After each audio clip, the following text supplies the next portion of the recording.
Simple ഇലക്ട്രോണിക്സിന്റെ മൂന്നാം ഭാഗത്തിലേക്ക് എല്ലാവർക്കും സ്വാഗതം. മൂന്നാം ഭാഗത്തിൽ നിങ്ങളെ കമ്പോണന്റുകൾ പരിചയപ്പെടുത്തുക എന്നതാണ് ഞാൻ ഉദ്ദേശിക്കുന്നത്. നിങ്ങളെ കൊണ്ട് സ്വയം ഒരു സർക്യൂട്ട് വരച്ച് ഡിസൈൻ ചെയ്യാൻ പഠിപ്പിക്കുക എന്നാണ് എന്റെ പരമമായ ലക്ഷ്യം. ഡിസൈൻ ചെയ്യാൻ പഠിച്ചു കഴിഞ്ഞാൽ പിന്നീട് സർവീസിംഗ് ഒക്കെ നിങ്ങൾക്ക് വളരെ ഈസി ആയിരിക്കും. അപ്പൊ അതിനുവേണ്ടി നിങ്ങളെ കൊണ്ട് ചെയ്യിക്കാൻ ഉദ്ദേശിക്കുന്ന സർക്യൂട്ടിന്റെ അതിനു വേണ്ട കമ്പോണന്റുകൾ വളരെ വളരെ വിശദമായി പറഞ്ഞു തരുന്നു. അതിനുശേഷം ഓരോ കമ്പോണന്റുകളും മീറ്റർ ഉപയോഗിച്ച് പരിശോധിക്കുന്ന വിധം മനസ്സിലാക്കുന്നു. പിന്നീട് ഓരോ കമ്പോണന്റും എങ്ങനെയാണ് പ്രവർത്തിക്കുന്നതെന്ന് വോൾട്ടേജ് സപ്ലൈ കൊടുത്തുകൊണ്ട് നമ്മൾ പരിശോധിക്കുന്നു. ഇങ്ങനെയാണ് ഈ ഒരു പാഠ്യപദ്ധതിയുടെ രീതി. ആദ്യമായി നമുക്ക് റെസിസ്റ്ററുകളെ പരിചയപ്പെടാം. റെസിസ്റ്റർ എന്നാൽ എന്താണ്, എന്തിനു വേണ്ടി ഉപയോഗിക്കുന്നു, അതിന്റെ വാല്യൂ എങ്ങനെ സ്വയം കണ്ടുപിടിക്കും, ഈ കാര്യങ്ങളാണ് നമ്മൾ നോക്കാൻ പോകുന്നത്. ഇതൊരു ക്വാർട്ടർ വാട്ട് റെസിസ്റ്റർ ആണ്. 1 വാട്ട് റെസിസ്റ്റർ. അതിനേക്കാൾ കുറച്ചുകൂടെ ഒരു വലിപ്പം കൂടുതലുണ്ട്. ക്വാർട്ടർ വാട്ട് ചെറുതാണ്. കുറച്ചുകൂടെ ഇതിൽ എവിടെയാണോ കൂടുതൽ നമ്മൾ സർക്യൂട്ടിൽ ആംബിയർ കൂടുതൽ വരുന്നത്, കറണ്ട് കൂടുതൽ ആവശ്യം വരുന്നത്, അതിനനുസരിച്ച് നമുക്ക് ഇതിന്റെ വാട്ടേജ് കൂടുതൽ എടുക്കേണ്ടി വരും. ഇത് കഴിഞ്ഞാൽ പിന്നെ വരുന്നതാണ് 100 ഓംസിന്റെ 5 വാട്ട് 5 വാട്ട് റെസിസ്റ്റൻസ്, ഫ്യൂസബിൾ റെസിസ്റ്റൻസ്. ഇങ്ങനെ റെസിസ്റ്റൻസ് നമ്മൾ തിരഞ്ഞെടുക്കുമ്പോൾ ഈ വാട്ട് നോക്കണം. ക്വാർട്ടർ വാട്ട് റെസിസ്റ്ററിനെ സംബന്ധിച്ച് അതിന് പൊളാരിറ്റി ഒന്നുമില്ല. പൊളാരിറ്റി മീൻസ് പോസിറ്റീവ് ആണോ നെഗറ്റീവ് അങ്ങനെയൊന്നുമില്ല. പിന്നെ വോൾട്ടേജും ഇല്ല. എത്ര വോൾട്ടേജിലും നമുക്ക് യൂസ് ചെയ്യാം. ഇതിനെ സംബന്ധിച്ച് നമ്മളിതിൻ്റെ കറണ്ട് ഹാൻഡ്ലിംഗ് കപ്പാസിറ്റിയാണ് നോക്കേണ്ടത്. എത്രയാണ് നമ്മൾ ഉപയോഗിക്കുന്ന സർക്യൂട്ടിൽ മില്ലി ആംബിയർ, മിക്കവാറും ട്രാൻസിസ്റ്ററും ഒക്കെ ചെയ്യുന്ന കൊച്ചു സർക്യൂട്ടിലൊക്കെ മില്ലി ആംബിയർ ആയതുകൊണ്ട് ക്വാർട്ടർ വാട്ടിന് ധാരാളമായിരിക്കും. കൂടുതൽ കറണ്ട് വേണ്ട സ്ഥലത്ത് കുറച്ചുകൂടി വാട്ട് കൂടിയത് ഉപയോഗിക്കുക. അതിനേക്കാൾ വലിയ ആംപ്ലിഫയർ പോലുള്ള പവർ ആംപ്ലിഫയർ ഒക്കെ വരുന്ന സമയത്ത് നിങ്ങൾക്ക് 5 വാട്ട് ഇങ്ങനത്തെ റെസിസ്റ്റർ വേണ്ടി വരും. പിന്നെ ഇതിൻ്റെ കളർ കോഡ് കണ്ടുപിടിക്കുന്ന അല്ലെ വാല്യൂ കണ്ടുപിടിക്കുന്ന രീതി ഞാൻ കളർ കോഡിൻ്റെ വീഡിയോയിൽ കൃത്യമായിട്ട് പറഞ്ഞുകൊണ്ട് വിശദീകരിക്കുന്നില്ല. മൾട്ടിമീറ്റർ ഉപയോഗിച്ചും കണ്ടുപിടിക്കുക. ഇനി ഒരു സർക്യൂട്ടിലേക്ക് എത്ര ഓംസിൻ്റെ ആണ് റെസിസ്റ്റർ വേണ്ടത് എന്നുള്ളതാണ് നിങ്ങൾ വിശദമായിട്ട് പഠിക്കേണ്ടത്. മറ്റൊരു മീറ്റർ വെച്ച് അളന്ന് നോക്കാവുന്നതേ ഉള്ളൂ. പിന്നെ ഒരു കാര്യം, ഏത് കമ്പോണൻ്റ്, ഇപ്പോൾ ട്രാൻസിസ്റ്റർ നോക്കിക്കോളൂ. ഒരു ട്രാൻസിസ്റ്റർ ആവാം, അതല്ലെങ്കിൽ ഒരു IC ആവാം, ഇതുപോലൊരു IC. എന്ത് കമ്പോണൻ്റ് ആണെങ്കിലും ഇലക്ട്രോണിക്സിൽ തിരഞ്ഞെടുക്കുന്ന സമയത്ത് നിങ്ങൾ 3 കാര്യം പ്രധാനമായിട്ടും നോക്കണം. ഉദാഹരണത്തിന് ട്രാൻസിസ്റ്റർ ആണെങ്കിൽ ഇതിൻ്റെ എമിറ്റർ ടു കലക്ടർ എത്ര വോൾട്ടേജ് കൊടുക്കാൻ പറ്റും, അതുപോലെ എമിറ്റർ ടു ബേസ് എത്ര വോൾട്ടേജ് കൊടുക്കാൻ പറ്റും. ഇത് കമ്പനിയാണ് തീരുമാനിക്കുന്നത്, നമ്മളല്ല. ഇപ്പം ഇതിനെ സംബന്ധിച്ച് ഒരു 0.5 മുതൽ 5 വോൾട്ട് വരെയാണ് പരമാവധി ബേസിലേക്ക് കൊടുക്കാൻ കഴിയുന്നത്. അതുപോലെ കലക്ടറിൽ നമുക്കൊരു 12 വോൾട്ട് അല്ലെങ്കിൽ 25 വോൾട്ട് വരെ DC കൊടുക്കാൻ പറ്റും. DCയിലാണ് വർക്ക് ചെയ്യുന്നത്. അപ്പോൾ അത് ഡാറ്റ ഷീറ്റ് ജസ്റ്റ് ഒന്ന് നിങ്ങൾ ഗൂഗിളിൽ ഏത് കമ്പോണൻ്റാണ് വാങ്ങുന്നത് അതിൻ്റെ ഒന്ന് ടൈപ്പ് ചെയ്ത് നോക്കിയാൽ ഡാറ്റ ഷീറ്റിന് അടിച്ചു കഴിഞ്ഞാൽ അപ്പോൾ തന്നെ അതിന് കൊടുക്കാൻ പറ്റുന്ന പരമാവധി വോൾട്ടേജ് കിട്ടും. ആദ്യം അതാണ് ശ്രദ്ധിക്കേണ്ടത്. പിന്നെ പൊളാരിറ്റി ഉണ്ടോ, പോസിറ്റീവ് നെഗറ്റീവ് വരുന്നതാണോ, ഇത്രയും കാര്യങ്ങളാണ് ഓരോ കമ്പോണൻറ്റിലും ശ്രദ്ധിക്കേണ്ടത്. ഇപ്പോൾ കപ്പാസിറ്റർ ആണെങ്കിലും അതിനകത്ത് ഇതിന് പൊളാരിറ്റി ഉണ്ട്. പോസിറ്റീവ് നെഗറ്റീവ് മാറാൻ പാടില്ല. കൃത്യമായിട്ട് രേഖപ്പെടുത്തിയിരിക്കുന്നു. 50 വോൾട്ട് ഈ കപ്പാസിറ്ററിൽ നമുക്ക് കൊടുക്കാൻ കഴിയുന്ന പരമാവധി വോൾട്ട് 50 ആണ്. അപ്പോൾ 60 വോൾട്ടിലും 70 വോൾട്ടിലും ഒരിക്കലും ഇത് ഉപയോഗിക്കരുത്. അതിൻ്റെ താഴോട്ടുള്ളിൽ ഉപയോഗിക്കാം. അങ്ങനെ ഏത് കമ്പോണൻ്റ് എടുക്കുകയാണെങ്കിലും അതിന് കൊടുക്കാൻ കഴിയുന്ന വോൾട്ടേജ് നിങ്ങൾ കണ്ടുപിടിക്കണം ആദ്യം. ഈ റെസിസ്റ്ററിനെ സംബന്ധിച്ച് പറയുകയാണെങ്കിൽ ഇതിൻ്റെ വാല്യൂ 1K എന്ന് പറഞ്ഞാൽ കൃത്യം എപ്പോഴും 1K ആയിരിക്കും. അത് നമുക്ക് മാറ്റാൻ കഴിയില്ല. ഇതിൻ്റെ ഒരു റെസിസ്റ്ററിൻ്റെ പേര് വാരിയബിൾ റെസിസ്റ്റർ. ഇതിൻ്റെ വാല്യൂ എന്ന് പറയുന്നത് 100K. ഇതിനകത്ത് ഇങ്ങനെ എഴുതി കാണും പെർവേഴ്സ് 100K, 100K ആണ് ഇതിൻ്റെ വാല്യൂ വരുന്നത്. അപ്പോൾ ഇത് നമുക്ക് വാരി ചെയ്യാം. വാരി മീൻസ് ഈ നോബ് ഇങ്ങനെ അങ്ങോട്ടും ഇങ്ങോട്ടും തിരിക്കുന്നതിനനുസരിച്ച് നമുക്ക് ഇതിൻ്റെ വാല്യൂ മാറ്റാം. എന്ന് വെച്ചാൽ ഈ അറ്റം മുതൽ ലെഫ്റ്റ് എൻഡ് മുതൽ ഇവിടം വരെയാണ് 100K. അപ്പോൾ നമ്മളൊരു കണക്ഷൻ ഇവിടെ കൊടുത്തുകൊണ്ട് സെൻറ്ററിൽ നിന്നാണ് എടുക്കുന്നതെങ്കിൽ ഇത് തിരിക്കുന്നതിനനുസരിച്ച് ഇടത്തേ അറ്റത്ത് വരുന്ന സമയത്ത് 0 ആയിരിക്കും.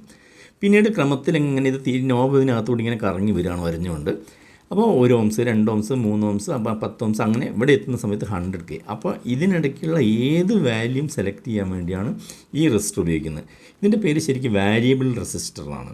അതിന് പൊട്ടൻഷ്യോമീറ്റർ എന്ന് പറയും. അതിനെ ചുരുക്കിയിട്ട് POT പോട്ട് എന്നും പറയാറുണ്ട്. പോട്ട് എന്ന് വെച്ചാൽ പിന്നെ ഇതിന് വേറൊരു പേര് കൂടെ ഉണ്ട്, വോളിയം കൺട്രോൾ എന്ന് പറയാറുണ്ട്. അതിൻ്റെ കാര്യം ഇതാണ് നമ്മൾ ആംപ്ലിഫയറുകളിലൊക്കെ ശബ്ദം കൂട്ടാനും കുറയ്ക്കാനും ഒക്കെ യൂസ് ചെയ്യുന്നത്.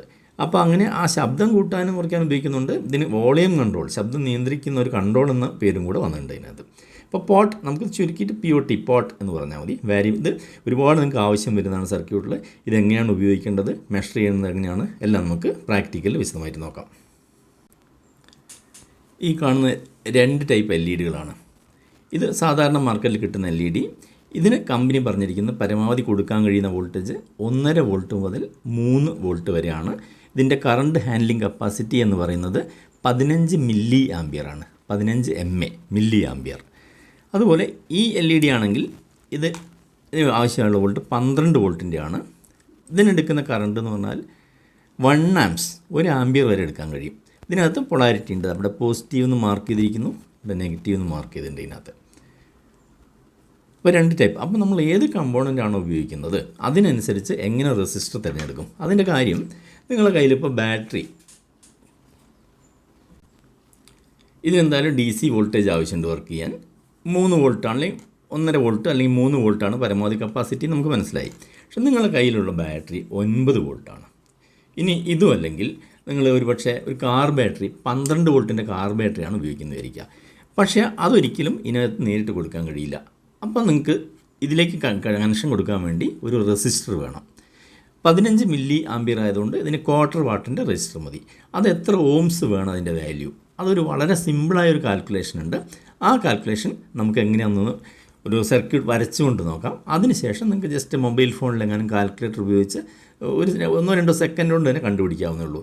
ആ LED മാത്രമല്ല, ഇനിയിപ്പോൾ നിങ്ങളൊരു ട്രാൻസിസ്റ്ററാണ് ഉപയോഗിക്കുന്നത് അല്ലെങ്കിൽ കപ്പാസിറ്ററാണ് ഉപയോഗിക്കുന്നത്, അതിനൊക്കെ ഞാൻ ഈ പറഞ്ഞതുപോലെ എത്ര വോൾട്ടേജ് ആണെന്നുള്ളത് നിങ്ങൾ ഡാറ്റ ഷീറ്റ് നോക്കി മനസ്സിലാക്കണം. അപ്പോൾ നിങ്ങൾക്ക് 2 കാര്യങ്ങളൊക്കെ കമ്പോണൻറ്റിൽ നേരിട്ട് കിട്ടും. 1, അതിന് കൊടുക്കാവുന്ന പരമാവധി വോൾട്ട് എത്രയാണെന്ന് അറിയാൻ കഴിയും. 2, അതിന് വേണ്ട കറണ്ട് മില്ലി ആംപിയർ ആണോ ആംപിയർ ആണോ, ഈ കാര്യങ്ങളും അറിയാൻ കഴിയും. ഈ 2ഉം അറിഞ്ഞു കഴിഞ്ഞാൽ പിന്നീട് വളരെ എളുപ്പമാണ് നമുക്ക് റെസിസ്റ്റർ കണ്ടുപിടിക്കാൻ വേണ്ടി. അതെങ്ങനെയാണ് കണ്ടുപിടിക്കുന്നത് കാൽക്കുലേറ്റ് ചെയ്ത ഒരു പേപ്പറിൽ ഞാൻ കാണിച്ചു തരാം. ഇതാണ് ആ ഫോർമുല. V = I × R. അപ്പോൾ നമ്മളെ സംബന്ധിച്ച് എന്താണെങ്കിലും ഇതിൽ 3 കാര്യത്തിൽ 2 എപ്പോഴും അറിയാം. ഇപ്പോൾ LED സംബന്ധിച്ച് പറയുകയാണെങ്കിൽ നമുക്ക് 2 കാര്യം. V എന്താണെന്ന് നോക്കാം. V മീൻസ് വോൾട്ടാണ്. വോൾട്ട് സമം I means current. Milliamps ആവാം, ആംപിയർ ആവാം, കറണ്ട് നമുക്കറിയാൻ പറ്റും. കറണ്ട് അതിന് I എന്ന് സൂചിപ്പിക്കുന്നു ഇംഗ്ലീഷിൽ. R means resistor. ഇതാണ് നമുക്ക് കാൽക്കുലേറ്റ് ചെയ്യേണ്ടത്. എത്ര ഓംസ് വേണമെന്നുള്ളത് കണ്ടുപിടിക്കണം. ഇപ്പം നമ്മളെ കേസ് നോക്കാം. ഇവിടെ എന്താണെന്ന് നോക്കാം. നമ്മളെ കേസിനകത്ത് നമുക്കറിയാൻ പറ്റുന്ന LEDക്ക് കൊടുക്കാൻ പറ്റുന്ന പരമാവധി വോൾട്ട് 3 വോൾട്ടാണ് നമുക്ക് മനസ്സിലായി. 3 വോൾട്ടാണ് LEDക്ക് കൊടുക്കേണ്ടത്. നമ്മുടെ കയ്യിൽ ഇപ്പോൾ അവൈലബിളായ ബാറ്ററി എന്ന് പറയുന്നത് 12 വോൾട്ടാണെന്ന് വിചാരിച്ചോളൂ. 12 വോൾട്ട്. അപ്പോൾ എന്ത് വേണം? നമുക്ക് R കണ്ടുപിടിക്കണം. ഇതിൻ്റെ ഇടയ്ക്ക് 3 വോൾട്ട്, ഈ 12 വോൾട്ടിനെ ഇതിൽ നിന്ന് എന്ത് വേണം? 3 വോൾട്ട് കിട്ടാൻ വേണ്ടി 9 വോൾട്ട് തടസ്സപ്പെടുത്തണം. അപ്പോൾ ആദ്യം ചെയ്യേണ്ട സ്റ്റെപ്പ് ഇതാണ്. പലർക്കും മിസ്റ്റേക്ക് വരുന്ന ഇവിടെയാണ്. ഈ 12 അല്ല ഉപയോഗിക്കേണ്ടത്. നമുക്ക് ആവശ്യമായ വോൾട്ടേജിന് അവൈലബിളായ വോൾട്ടേജിൽ നിന്ന് ഇത് മൈനസ് ചെയ്യണം. അപ്പോൾ 12 - 3 = 9 വോൾട്ട്. ഇതാണ് നമുക്കിവിടെ തടസ്സപ്പെടുത്തേണ്ട വോൾട്ടേജ്. ഈ ബാറ്ററിയിൽ നിന്ന് 9 വോൾട്ട് LED പോകരുത്, 3 LEDക്ക് കിട്ടേണ്ടത്. അപ്പോൾ തടസ്സപ്പെടുത്താൻ വേണ്ടി നമ്മൾ റെസിസ്റ്റർ ഉപയോഗിക്കുന്നു. അപ്പോൾ ആ റെസിസ്റ്ററിൻ്റെ വാല്യൂ എങ്ങനെ കണ്ടുപിടിക്കും? ഈ ഫോർമുല വെച്ച് ഇത് വെച്ച് എങ്ങനെ കണ്ടുപിടിക്കും നോക്കാം. 9 നമുക്കിവിടെ കിട്ടിക്കഴിഞ്ഞാൽ 9 വോൾട്ടാണ് കിട്ടേണ്ടത്. അപ്പോൾ ഫോർമുല അതിൽ R അല്ലേ കണ്ടുപിടിക്കേണ്ടത്. അപ്പോൾ R കണ്ടുപിടിക്കാൻ എങ്ങനെ വേണം? R = V/I. ഇത് നിങ്ങൾക്കറിയാം. ഇതാണ് കണ്ടുപിടിക്കാൻ. നിങ്ങൾക്ക് അറിയില്ല, അറിയാവുന്ന വോൾട്ട് നിങ്ങൾക്കറിയാം. വോൾട്ട് മീൻസ് ഇത് പ്രത്യേകം ശ്രദ്ധിക്കണം. ഈ 12 അല്ല, നിങ്ങൾക്ക് ഇവിടെ തടസ്സപ്പെടുത്തേണ്ട വോൾട്ടാണ് ഇവിടെ വരേണ്ടത്. അതൊരിക്കലും തെറ്റരുത്. ഇതിൻ്റെ പ്രധാനപ്പെട്ട ഭാഗമാണ് അതിൻ്റെ. അപ്പോൾ 9 അത് നിങ്ങൾക്കറിയാം. 9 അറിയാം. I നിങ്ങൾക്ക് ഇവിടെ അറിയാം. എത്രയാണ്? 15 മില്ലി ആംപിയർ MA. അത് പ്രത്യേകം ശ്രദ്ധിക്കണം. 15 milli ampere. 1 ampere means 1000 milli ampere ആണ്. അതറിഞ്ഞിരിക്കണം. 1 ആംപിയർ എന്ന് പറയുന്നത് 1000 മില്ലി ആംപിയർ ആണ്. അപ്പോൾ നമുക്ക് LEDക്ക് കൊടുക്കാൻ പറ്റുന്ന പരമാവധി മില്ലി ആംപിയർ 15 മില്ലി ആംപിയർ. അത് 2 കമ്പനി തന്നിരിക്കുകയാണ്. മീൻസ് 3 വോൾട്ട് കമ്പനിക്ക് അറിയാം, 15 MA. ഇവിടെ നമ്മളെ ബാറ്ററി 12 ആയതുകൊണ്ടാണ് നമ്മൾ അതിനകത്ത് നിന്ന് മൈനസ് ചെയ്ത് 9 ഇവിടെ കണ്ടുപിടിച്ചിരിക്കുന്നത്. മൈനസ് ചെയ്തു. അപ്പോൾ ഇവിടെ LEDക്ക് 3 വോൾട്ട് കിട്ടാൻ എത്ര റെസിസ്റ്റർ വാല്യൂ വേണം എന്നാണ് കണ്ടുപിടിക്കുന്നത്. അപ്പോൾ ഇത്രയും കാര്യം കിട്ടി. പിന്നെ ഈ വോൾട്ട് മൈനസ് ചെയ്തതുപോലെ തന്നെ ഏറ്റവും പ്രധാനപ്പെട്ടൊരു വിഷയമാണ് എപ്പോഴും നമ്മൾ ഈ 15നെ മില്ലി ആംപിയറിനെ ആംപിയർ ആക്കിയിട്ട് വേണം ഈ ഫോർമുലയിൽ അപ്ലൈ ചെയ്യാൻ. എന്നാൽ മാത്രമേ ഇത് വർക്ക് ചെയ്യൂ. 15 കൊണ്ട് ചെയ്യരുത്. അപ്പോൾ ആംപിയർ ആക്കി എന്ത് ചെയ്യണം? ഇതായതുകൊണ്ട് 15 / 1000. അപ്പോൾ നമുക്കത് ആംപിയർ ആയി കിട്ടും. അത് നിങ്ങൾക്ക് പെട്ടെന്ന് അറിയില്ലെങ്കിൽ ജസ്റ്റ് ഒരു കാൽക്കുലേറ്റർ എടുത്ത് നോക്കാം. കാൽക്കുലേറ്റർ തന്നെ നമുക്ക് നോക്കാം. നോക്കാം. 15 mA അല്ലേ പറഞ്ഞത്? 15 divided by 1000 is equal to 0.015 എന്ന് കിട്ടി. ഇത് ആംബിയറാണ്. ഇത്രയും ആംബിയർ 15 മില്ലി ആംബിയറിന് ആംബിയർ ആക്കുമ്പോൾ 0.015 എന്ന് കിട്ടും. ഇനി സിമ്പിളല്ലേ, നമുക്കെന്താണ് ഡിവൈഡഡ് ബൈ ഇവിടെ എത്ര പറഞ്ഞിരിക്കുക? 9നെ ഈ 0.015 കൊണ്ട് ഡിവൈഡ് ചെയ്താൽ ഈ ഇതിൻ്റെ വാല്യൂ എത്ര ഓംസ് ആണോ അത്രയും കിട്ടും. അപ്പോൾ അതൊന്ന് ചെയ്ത് നോക്കാം നമുക്ക്. 9 volt same divided by 0.015 is equal to 600. അപ്പോൾ 600 ഓംസ് ആണ് നമുക്ക് കിട്ടുന്നത്. 600 ഓംസ് ഇ എന്ന് എഴുതാം. ഓംസിന് 600 ഓംസിൻ്റെ റെസിസ്റ്ററാണ് ഉപയോഗിക്കേണ്ടത് 9 വോൾട്ടിൻ്റെ ബാറ്ററി ആണെങ്കിൽ. എത്ര സിമ്പിളാണ് സംഗതി. ഇത് മെയിനായിട്ട് തെറ്റിപ്പോകുന്നത്രയേ ഉള്ളൂ. ഇവിടെ ഈ മൈനസ് ചെയ്യേണ്ട വോൾട്ടേജ് മൈനസ് ചെയ്യാൻ മറന്നു പോകുന്നു. അതുപോലെ ഈ മില്ലി ആംബിയറിനെ ആംബിയർ ആക്കാൻ മറന്നു പോകും. ഇനി ഇതേ പ്രോസസ്സ് തന്നെ നമുക്കിപ്പോൾ ഇവിടെ 12 വോൾട്ടല്ലേ ഉപയോഗിച്ചിരിക്കുന്നത്. അതുകൊണ്ട് നമുക്കതിനെ ഒരു 9 വോൾട്ടിൻ്റെ ബാറ്ററിയാണ് കൊടുക്കുന്നതെന്ന് വിചാരിക്കുക. 9 വോൾട്ടിൻ്റെ ബാറ്ററി നമ്മുടെ കയ്യിലുണ്ട്. 3 വോൾട്ടിൻ്റെ LED ആണ് തെളിയിക്കേണ്ടത്. അപ്പോൾ സെയിം നമ്മൾ എന്ത് ചെയ്യുന്നു? 9 - 3 സമം നമുക്ക് 6 വോൾട്ട് എന്ന് കിട്ടുന്നു. 6 വോൾട്ടാണ് തടസ്സപ്പെടുത്തേണ്ട റെസിസ്റ്ററിന്. അപ്പോൾ ഈ റെസിസ്റ്റർ അല്ല ഉപയോഗിക്കേണ്ടത് 6 വോൾട്ടിന്. സെയിം പ്രോസസ്സ് നമുക്ക് ഒന്നുകൂടി നോക്കാം. R is equal to V. ഇവിടുത്തെ V എത്രയാണ്? 6 അല്ലേ കിട്ടുന്നത്. 6 ഡിവൈഡ് ബൈ നമുക്കിത് മില്ലി ആംപിയർ മാറുന്നില്ല, കമ്പനി തന്നിരിക്കുകയാണ് 0.015. ഈ 6 വോൾട്ടിനെ തടസ്സപ്പെടുത്തേണ്ട വോൾട്ട് 6 വോൾട്ടിനെ ഇതുകൊണ്ട് ഡിവൈഡ് ചെയ്താൽ കിട്ടുന്നതായിരിക്കും ഇതിൻ്റെ ഈ 9 വോൾട്ട് ബാറ്ററിയിൽ കൊടുക്കുമ്പോൾ വേണ്ടത്. അപ്പോൾ നമുക്കൊന്ന് നോക്കാം.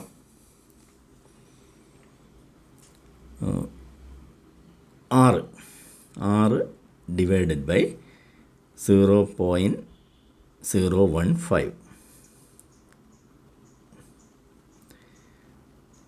6 divided by 0.015 is equal to 400 ഓംസിൻ്റെ. അപ്പോൾ അതിൻ്റെ വ്യത്യാസം ശ്രദ്ധിച്ചില്ലേ? 400 ഓംസ് റെസിസ്റ്റൻസ് ആണ് 9 വോൾട്ടിന്. 3 വോൾട്ടിൻ്റെ LED പ്രകാശിപ്പിക്കാൻ 9 വോൾട്ടിൻ്റെ ബാറ്ററിയാണ് ഉപയോഗിക്കുന്നതെങ്കിൽ 400 ഓംസിൻ്റെ റെസിസ്റ്റൻസ് വേണം. അതുതന്നെ 12 വോൾട്ട് ബാറ്ററിയിലാണെങ്കിൽ 600 ഓംസ് വേണം. പിന്നെ റെസിസ്റ്റൻസിൻ്റെ കാര്യത്തിൽ നമുക്ക് ഈ 400 600 ഒന്നും കൃത്യം കിട്ടണമെന്നില്ല. അപ്പോൾ ഇതിൻ്റെ തൊട്ട് താഴോട്ടുള്ളതോ അല്ലെങ്കിൽ 560 ഓംസ് അവൈലബിൾ ആണ്, അത് ഉപയോഗിക്കാൻ പറ്റും. വളരെ കൂടിയ വേണ്ട. ഇതിന് പകരം 400 പകരം ഒരു 470 470 ഓംസ് ആണ് റെസിസ്റ്ററിൽ കൂടുതൽ അവൈലബിൾ ആയിട്ടുള്ളത്. ഇങ്ങനെ തൊട്ടടുത്തുള്ള ഏത് റെസിസ്റ്റർ വേണം ഉപയോഗിക്കാം. ഇപ്പോൾ എങ്ങനെയാണ് റെസിസ്റ്ററിൻ്റെ വാല്യൂ കണ്ടുപിടിക്കേണ്ടതെന്ന് നിങ്ങൾക്ക് കൃത്യമായി മനസ്സിലായെന്ന് തോന്നുന്നു. ഇനി അടുത്ത സെക്ഷനിലേക്ക് പോകാം. നമ്മളിന്നിവിടെ 3 തരം റെസിസ്റ്ററുകളെ കുറിച്ചാണ് പഠിച്ചത്. ഒന്നാമത്തത് ഫിക്സഡ് വാല്യൂ. ഈ ടൈപ്പ് ഫിക്സഡ് വാല്യൂ എന്ന് പറഞ്ഞാൽ ഇതിനകത്ത് 1K 10K ഏതാണോ നമ്മൾ വാങ്ങിയത് ഇതിൻ്റെ വാല്യൂ നമുക്കൊരിക്കലും മാറ്റാൻ കഴിയില്ല. അത് ഫിക്സഡ് ആണ്, പെർമനൻ്റ് ആണ്, മാറ്റാൻ കഴിയില്ല. രണ്ടാമത്തത് വാരിയബിൾ റെസിസ്റ്റർ.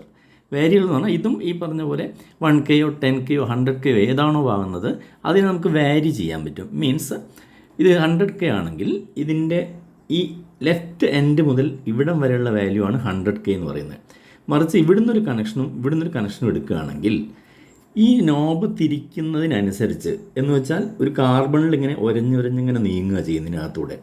അപ്പം ഇതിൻ്റെ ഏറ്റവും ലോ വാല്യൂ 0 ആണെങ്കിൽ 0 മുതൽ 1K 2K 5K അങ്ങനെ തിരിഞ്ഞ് 100K വരെ എത്തും. നമുക്ക് ആവശ്യമില്ലെങ്കിൽ പുറകോട്ട് തിരിച്ചിങ്ങോട്ട് വീണ്ടും അങ്ങനെ വാരി ചെയ്യാൻ പറ്റുന്ന, അങ്ങനെ മാറ്റാൻ പറ്റുന്ന റെസിസ്റ്ററാണ് വാരിയബിൾ റെസിസ്റ്റർ. പോട്ട് അത് പഠിച്ചു.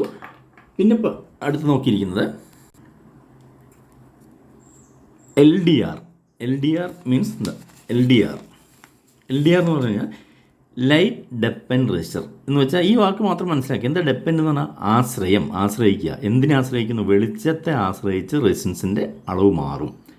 വെളിച്ചമാണ് തീരുമാനിക്കുന്നത്. ഇതാണ് LDR. ഇതിൻ്റെ റെസിസ്റ്റൻസ് വാല്യൂ എത്ര വേണമെന്ന് തീരുമാനിക്കുന്നത് വെളിച്ചമാണ്. എന്ന് വെച്ചാൽ ഇങ്ങനെ മനസ്സിലാക്കിയാൽ മതി. വെളിച്ചം കൂടുന്ന സമയത്ത് ഇതിൻ്റെ റെസിസ്റ്റർ വാല്യൂ കുറയും. ഇതിപ്പോൾ 100K ആണെന്ന് വിചാരിച്ചോളൂ. വെളിച്ചം തട്ടിക്കഴിഞ്ഞാൽ അത് 0ലേക്ക് പോകും, ഏറ്റവും കുറഞ്ഞു വരും. വെളിച്ചം കുറയുന്നതിനനുസരിച്ച് കുറച്ച് രാത്രിയായി വരുന്ന സമയത്തിലേക്ക് വെളിച്ചം തട്ടുന്നില്ലെങ്കിൽ അതിൻ്റെ പൂർണ്ണമായ റെസിസ്റ്റൻസിലേക്ക് 100Kയിലേക്ക് എത്തും. അതിനിടയ്ക്കുള്ള വേരിയേഷൻ 0. നമ്മൾ കൈകൊണ്ട് മറ്റത് മാനുവലായി തിരിച്ചു. പക്ഷേ ഇത് വെളിച്ചത്തിൻ്റെ തീവ്രതയ്ക്കനുസരിച്ചാണ് ഇതിൻ്റെ വേരിയേഷൻ വരുന്നത്. വെളിച്ചം കൂടുമ്പം ഏറ്റവും എന്തായിരിക്കും? ഓപ്പോസിറ്റ് ആയിരിക്കും. റെസിസ്റ്റൻസ് കുറവായിരിക്കും. വെളിച്ചം കുറയുന്ന സമയത്ത് ഏറ്റവും കൂടുതൽ. അപ്പോൾ രാത്രിയായിരിക്കും ഇതിൻ്റെ വാല്യൂ കൂടുതൽ, പകൽ വാല്യൂ കുറവായിരിക്കും. മീറ്റർ ഇപ്പം 200 ഓംസ് അഥവാ 2K ഇട്ടു. നമ്മളിപ്പോൾ 1K ആണ് അളക്കാൻ പോകുന്നത്. 2000 ഓംസ് അഥവാ 2K റേഞ്ചിലേക്കാണ് മീറ്റർ സെലക്ട് ചെയ്തിരിക്കുന്നത്. അളക്കാൻ പോകുന്നത് 1K റെസിസ്റ്റൻസ് ആണ്. ജസ്റ്റ് ഇതാ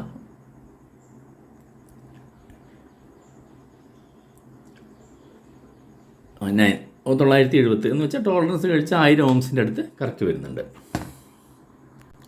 അടുത്തത് വേരിയബിൾ റെസിസ്റ്റൻസ് നോക്കുന്നു. ഇതാ ലെഫ്റ്റ് എൻഡിൽ ഞാനൊരു പ്രോബ് കൊടുത്തു, പിന്നെ സെൻറ്ററിൽ ഒരു പ്രോബ് കൊടുത്ത് പിടിക്കുന്നു. എങ്കിലേ നമുക്ക് വേരിയേഷൻ അറിയാൻ പറ്റും.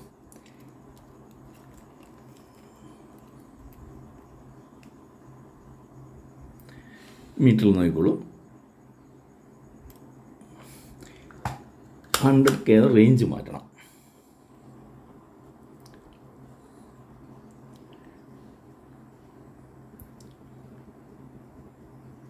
കുറഞ്ഞു. ഇനി കൂടി വരുന്നു. വാല്യൂ കൂടി വരുന്നു. ഇതാണ് വേരിയബിൾ. നമ്മൾ കൈകൊണ്ട് വാരി ചെയ്യുന്നു, കൂടുന്നു. ഒരു സൈഡിലേക്ക് പോകുമ്പോൾ കുറയുന്നു. ഇത്രയേ ഉള്ളൂ വേരിയബിൾ റെസിസ്റ്റൻസ്. തുടർന്ന് ബാക്കി വരുന്ന 2-3 കമ്പോണൻറ്റുകൾ കൂടി പഠിക്കുന്നു. സർക്യൂട്ട് പൂർണ്ണമായി എക്സ്പ്ലെയിൻ ചെയ്യുന്നു. വയറിംഗ് ചെയ്ത് ടെസ്റ്റ് ചെയ്യുന്നു. അതാണ് 4-ാം ഭാഗത്തിൽ വരാൻ പോകുന്നത്. നിങ്ങളെപ്പോലെ ഇലക്ട്രോണിക്സ് പഠിക്കാൻ ആഗ്രഹിക്കുന്ന കൂട്ടുകാരെയും പരമാവധി സബ്സ്ക്രൈബ് ചെയ്യിക്കാൻ ശ്രമിക്കുക. അടുത്ത വീഡിയോയുമായി കാണുന്നതുവരെ ഗുഡ് ബൈ.